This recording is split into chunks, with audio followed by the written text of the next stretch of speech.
The United States has just torn up one of its foundational trade agreements, sending shockwaves through global markets and putting the entire rules-based international trading system on life support.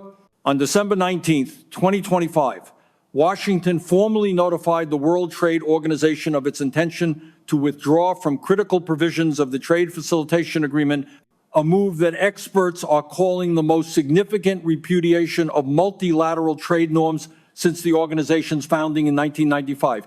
This isn't a negotiating tactic. This isn't political theater.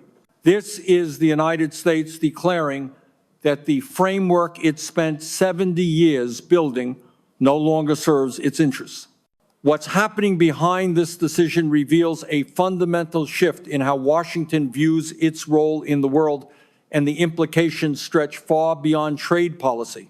This move threatens to unravel supply chains worth trillions of dollars, empower rival powers to reshape global commerce in their image, and accelerate the fragmentation of the international economic order.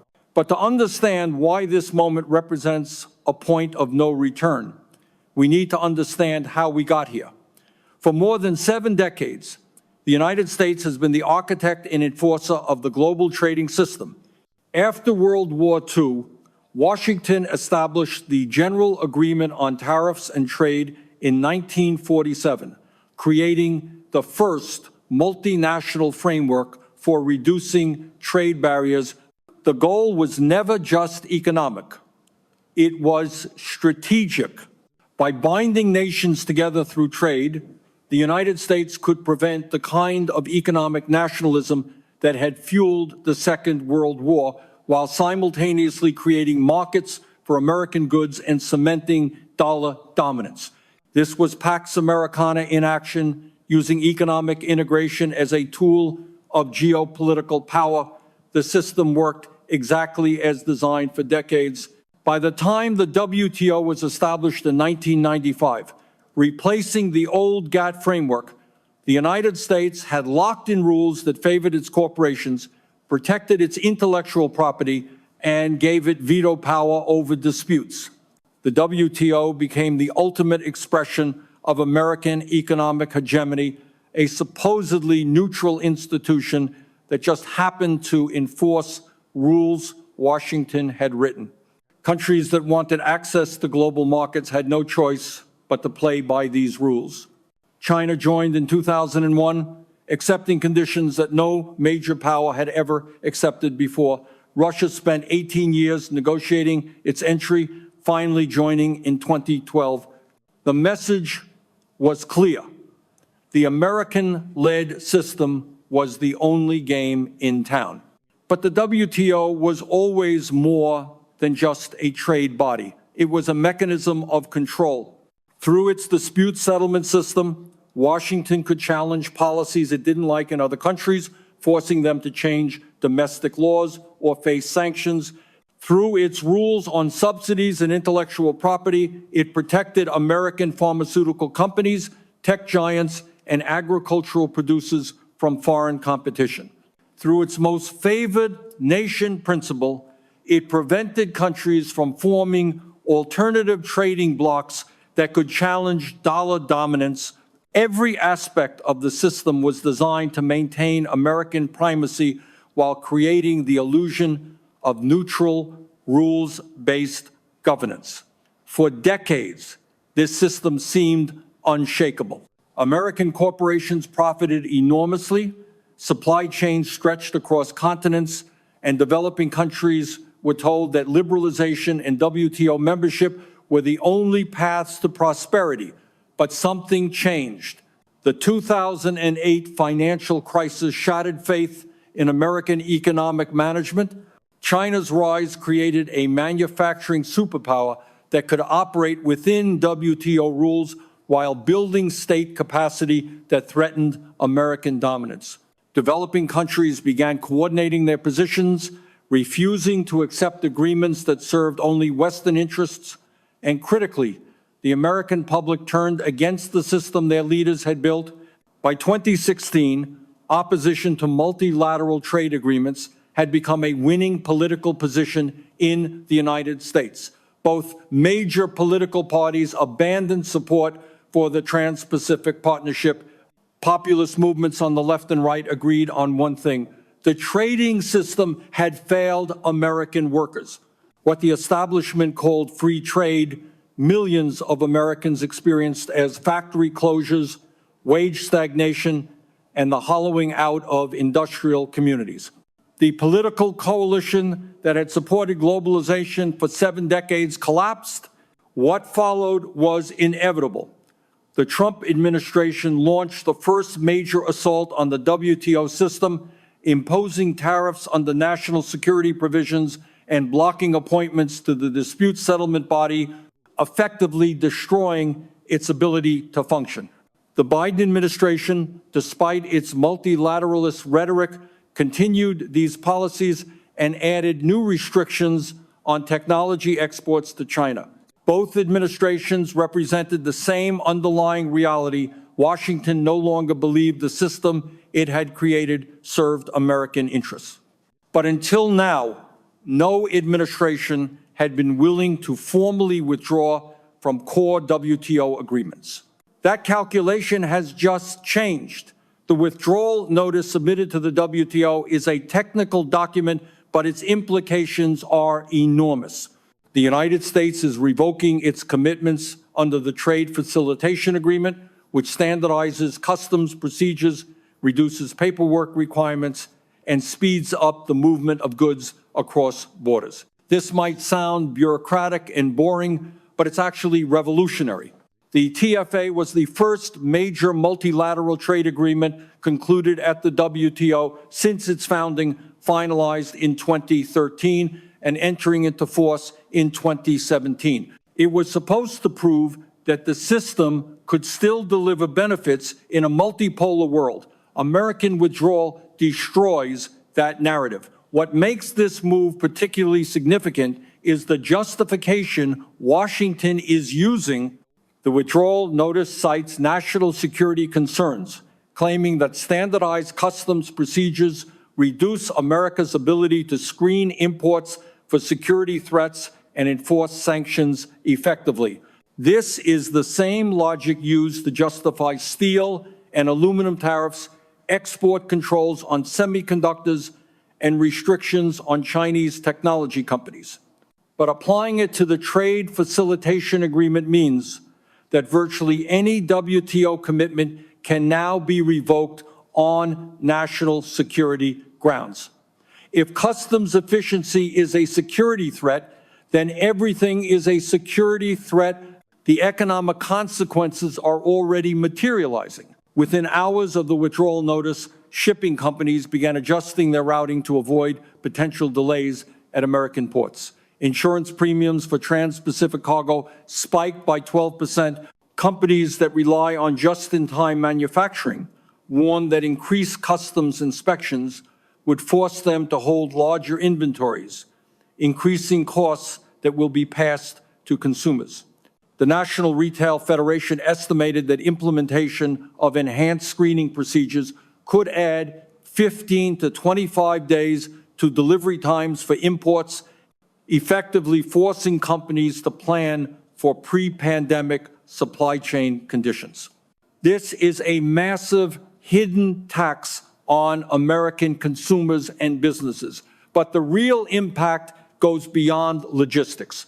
By withdrawing from the TFA, the United States is signaling that it no longer considers itself bound by multilateral commitments when they conflict with perceived national interests.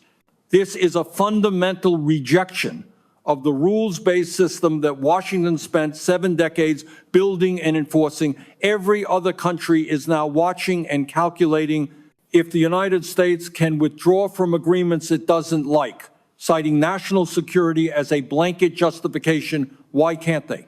The precedent this sets is catastrophic for the entire architecture of global trade. What traditional media is not reporting is that this move has been coordinated with a broader strategy to restructure global supply chains around security alliances rather than economic efficiency.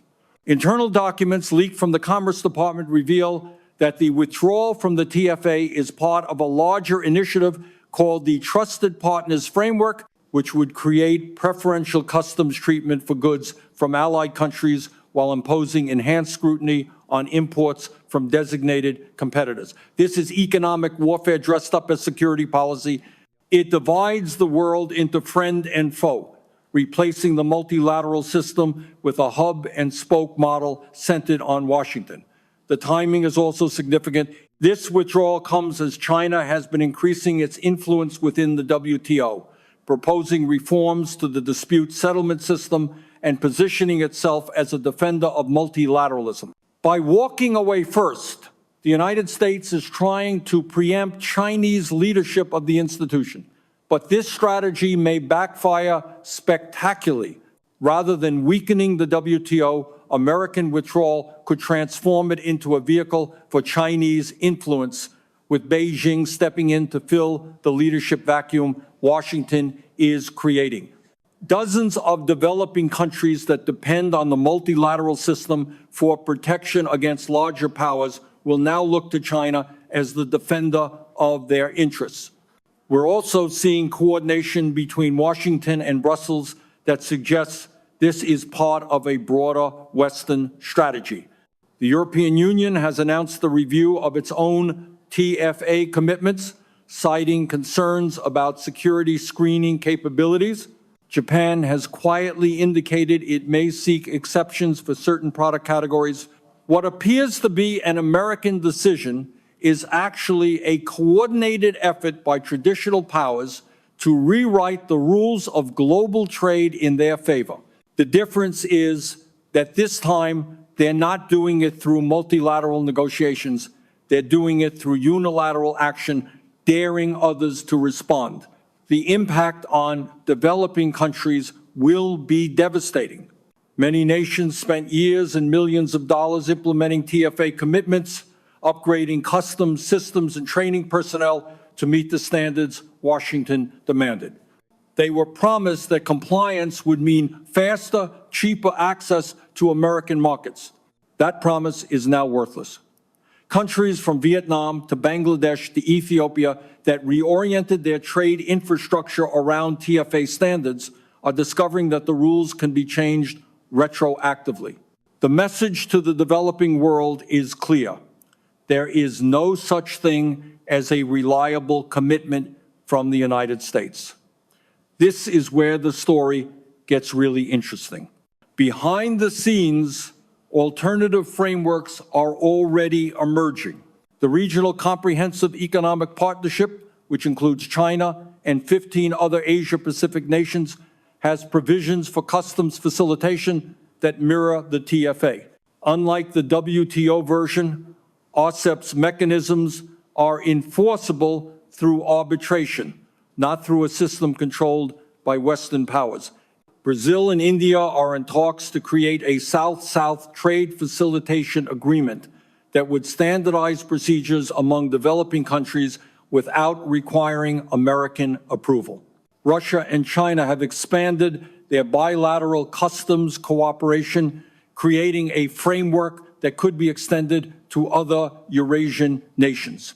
The American withdrawal from the TFA isn't killing trade facilitation, it's fragmenting it into competing systems aligned with geopolitical blocs. At this point, I need to step back from emotion and look at this through a realist lens. What we're witnessing is the predictable behavior of a hegemon in relative decline. When a dominant power perceives that its position is being eroded, it faces a fundamental choice: accept the rules it created and watch rivals use those rules to catch up, or abandon the rules and use its remaining advantages to slow the rise of competitors. The United States has chosen the second path. This isn't irrational. It's the logical response to a changing distribution of power. For decades, the multilateral trading system served American interests because the United States was so far ahead that open competition meant American victory. But as that gap has narrowed, particularly with China, the same rules that once favored Washington now threaten to accelerate its relative decline. Why allow Chinese companies to benefit from streamlined customs when that makes it easier for them to compete with American firms? Why maintain commitments to non-discrimination when targeted restrictions on specific countries could slow their growth? From a power political perspective, the decision to withdraw from the TFA makes perfect sense. It's not about principle, it's about power. This framework explains not just the American decision, but also the likely responses from other states. China will not try to preserve the old system. Instead, it will build alternative institutions that serve its interests just as the United States did after World War II. Regional powers like India, Brazil, and Turkey will hedge their bets, participating in multiple frameworks to maximize their autonomy. Middle powers will form coalitions to defend their interests, knowing they cannot rely on either Washington or Beijing to protect them. Small states will be forced to choose sides, losing the protection that multilateralism once offered. This is the return of great power competition in its rawest form, and trade policy is just one theater in a broader struggle. The security implications are profound. When trade becomes a weapon rather than a connector, the risk of conflict increases. Economic interdependence was supposed to make war irrational by raising the costs of conflict, but when countries no longer believe in the mutual benefits of trade, that restraint disappears. We're watching the recreation of the conditions that led to catastrophic conflict in the 20th century. Competing economic blocs, nationalist competition for resources and markets, and the breakdown of shared rules, these are the ingredients of great power war. Anyone who thinks this is just about customs forms is missing the deeper pattern. This isn't just about trade policy. The consequences will affect every person watching this. Energy prices are already climbing as shipping costs increase and companies reroute supply chains. Consumer goods from electronics to clothing will become more expensive as customs delays force companies to hold larger inventories and pass those costs along. Small businesses that rely on imported components will face unpredictable delivery times, making planning impossible. And crucially, inflation will accelerate as the efficiencies of the global trading system are deliberately dismantled in the name of security. For the entire North American region, this move creates immediate problems. Canada and Mexico, America's largest trading partners, are now in an impossible position. Under the USMCA agreement, they're supposed to have preferential access to American markets.